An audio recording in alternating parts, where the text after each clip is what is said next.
iba-ibang pinanggalingan, iba-ibang seminaries, iba-ibang training, background, minsan may ibang province, minsan nagsasama-sama sila lagi. There's nothing wrong, and minsan reunion din naman yan, once in a while. But it's also possible na mag-mix din sa iba, just to create this ambience, just to create this environment of being in contact, in touch with as many priests as we can. Hopefully, the best friend of a priest is another priest. And the best friend of a priest is another priest. Sabi nga, man's best friend is a dog. Sana yung ating best friend is a dog. Sana pari. Of course, mga day, makakatulong din sa atin. Although I think yung makakaunawan sa pari ay pari din. I think pari talaga. Kasi kung lay, maybe, although maybe hindi naman. Maybe, ingat din tayo kasi minsan, pag open up natin sa day, we think na nakakatulong sa atin, baka hindi. Baka hindi. Kasi hindi na maunawaan ano yung priestly vocation, ano yung priestly ministry, ano yung priestly commitment. The best friend of a priest should hopefully be another priest to share with him his joys, his difficulties, to ask advice or help from him, to share our experiences, our pastoral methods that are useful to him. And we cannot do this with our lay brothers or sisters, lalo na pag lay sisters. Malay niya po ano yung pastoral ministry, malay niya po ano yung sacraments, ano yung wala naman siya theological formation. Kung ano yung isipin niya sa misa, well, alam niya yung misa more or less, although hindi niya alam yung the ins and outs that we have studied. To congratulate each other for a job well done. To make sure that we are taken care of well when we are sick or when we are old or when we have the slightest sign of crisis, may lumapit kagad sa atin na pari. Priestly fraternity is two-way. We need others and we have to be convinced that others need us. Others need us. Our brother priests need us. Pag may nagkasakit na pari, sana may dumalaw na pari. Sana may dumalaw na pari. Kahit konting sakit lang, pag hindi na makamisa, then that means time na yun na dalawin siya natin. Kapag may narinig tayong nagkasakit, dalaw. Slightest sign of crisis, pag medyo narinig natin na medyo inatake siya doon ng parishioners, medyo nagkakagulo sa parokya niya, dalaw, kausapin, or tawagan, to do a fraternal correction in a friendly manner, praying for him before making the correction, offering sacrifices for him, also examining ourselves before we do the correction. Kasi baka makatulong din sa atin. Baka tayo din, nagagawa din natin yung gusto natin correct. In short, to help each other, to be more happy, to be more faithful to our priestly vocation, to respond more generously to God. All of this we do. All of this we do to a certain degree. All of this we do and we can still do more. And we do not need to wait for special occasions to exercise our fraternity. So, hindi natin kailangan hintayin na magkasakit pa yung pari bago natin dalawin. Pwede hindi nagkasakit. Pwede natin or dapat natin dalawin.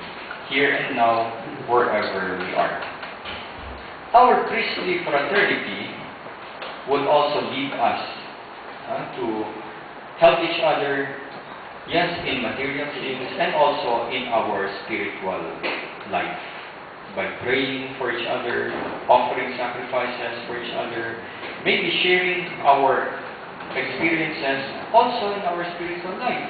Kung may maganda tayong nabasa na libro, maybe or a document of the magisterium na napakaganda, pwede natin i-apply, we can share this with our brother priests. Ito from the document of the Congregation for the Clergy, year 2002, regarding the priest as the pastor, as the leader of the community. This document says, it can happen, ito I think, napakaganda, for our topic. It can happen that some priests having begun their ministry full of enthusiasm and ideals, experience disaffection, disillusionment, or even failure. There are multiple reasons for this phenomenon: deficient formation, lack of fraternity in diocesan presbyteries, personal isolation or lack of support from the bishop and the community, personal problems, health, bitterness at not being able to find responses or resolution to problems, diffidence with regard to ascetical life, abandonment of the spiritual life, or even lack of faith. These difficulties could happen to any of us, to all of us. This could happen. So, kumbaga, parang gano'n yung ating idea, no? Frame of mind natin. Alam natin, yes, baka magkaroon tayo ng difficulties. At the same time, isipin natin, yes, marami pa akong magagawa. No? Ang dami kong ginagawa magagawa. Pwedeng mas marami pa akong magawa. And for this, we have to depend on each other. We have to depend on each other. We cannot be overconfident. Yes, we are trained to be alone, to survive alone, but this does not mean that we have to be physically or spiritually alone. Maybe alone in our assignment, but we should never be alone. Minsan, yung mga problema, no? Napakaraming problema, and even going back to the example yesterday, itong mga sexual abuse, mga priests, it's all one. Kung isipin natin, ano ba talaga yung kulang doon?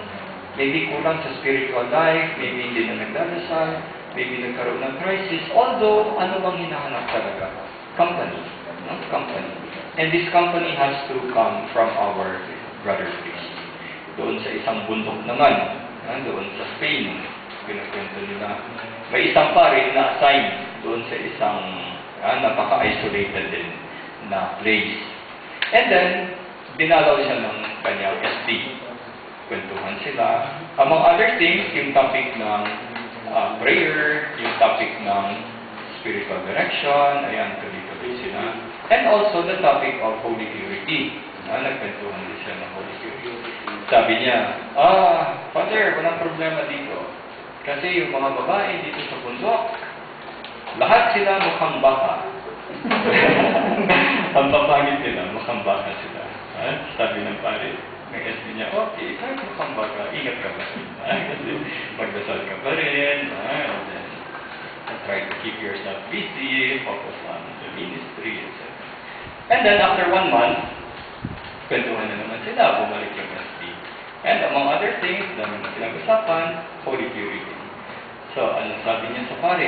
Sabi niya, ako, Father, maalala mo, sabi ko, last month, walang problema dito kasi lahat ng babae dito mukhang baka. Sabi niya, kamusta na ngayon? Sabi niya, Father, problema ko, ang mga baka dito, ang gaganda. Ang gaganda ng mga baka. Ayun, okay, so, lagi, ingat. And this difficulties, this struggles, balik tayo sa, imagine kung ganun, kung magaganda yung mga baka, at hindi siya dinadalaw ng kanyang kapatid na pare. Hindi siya dinadalaw ng kanyang kapatid na pare. Later on, delikado. Baka na yung dadalaw. Baka na yung dadalaw. So priestly fraternity works both ways. And to conclude our little reflection, both ways. When we talk about priestly fraternity, it is for us to be helped, to be supported by our brother priests. That is why we feel so happy when we are visited. But it also works the other way. Our brother priests need us. They need us. They need us. Kahit walang nagsasabi, kahit hindi tayo sinasabihan ng ating kapatid na pare, alam natin na kailangan tayo. Kailangan tayo. That brother priest of ours is happy when we visit him, when we give him company, when we play with him, when we are together. Because a brother helped by a brother